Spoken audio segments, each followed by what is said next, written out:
முதலமைச்சராக இருக்கின்ற எடப்பாடி பழனிசாமியும் துணை முதலமைச்சராக இருக்கின்ற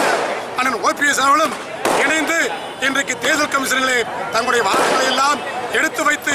இன்றைக்கு அனைத்து இந்திய அண்ணா திராவிட முன்னேற்ற கழகம் புரட்சித் தலைவி அம்மாவால் அங்கே நியமிக்கப்பட்ட தலைமை கழகத்துடைய நிர்வாகிகள், சட்டமன்ற உறுப்பினர்கள், நாடாளுமன்ற உறுப்பினர்கள், கழகத்துடைய பொதுக்குழுவுடைய 98% உறுப்பினர்கள் எல்லாம் இன்றைக்கு பெரும்பான்மை அத்துணை பேரும் இன்றைக்கு தேர்தல் கமிஷனில் கையொப்பமிட்டு இன்றைக்கு கொடுத்ததன் காரணமாக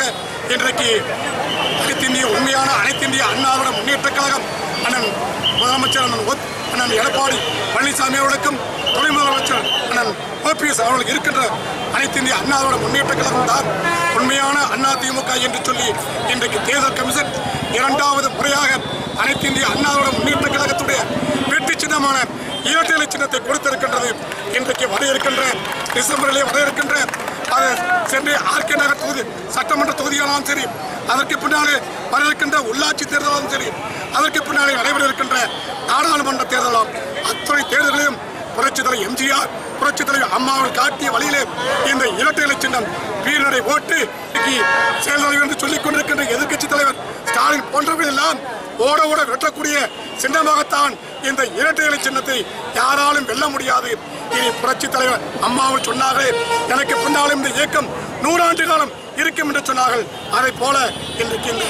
அனைத்து இந்திய அண்ணா திராவிட முன்னேற்ற கழகத்திற்கு இன்றைக்கு இரட்டை இலை சின்னம் கிடைத்ததற்கு இனி இந்த இயக்கத்தை எந்த கொம்பனாலும் ஆட்டவோ அசைக்கவோ முடியாது. இனி தமிழகத்துடைய முதலமைச்சர் அண்ணன் எடப்பாடி பழனிசாமி அவர்களும் துணை முதலமைச்சர் அண்ணன் OPS தலைமையிலும் இந்த இயக்கம் பீரடை போடும் என்பதை இந்த நேரத்திலே சொல்ல கடமைப்பட்டிருக்கின்றது. அனைத்து இந்திய அண்ணா திராவிட முன்னேற்ற கழகத்தின் வெற்றிகளை குவிக்கும் என்று சொல்லி கடமைப்பட்டிருக்கிறது.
நம்மளால கொஞ்சம் விரிஞ்சு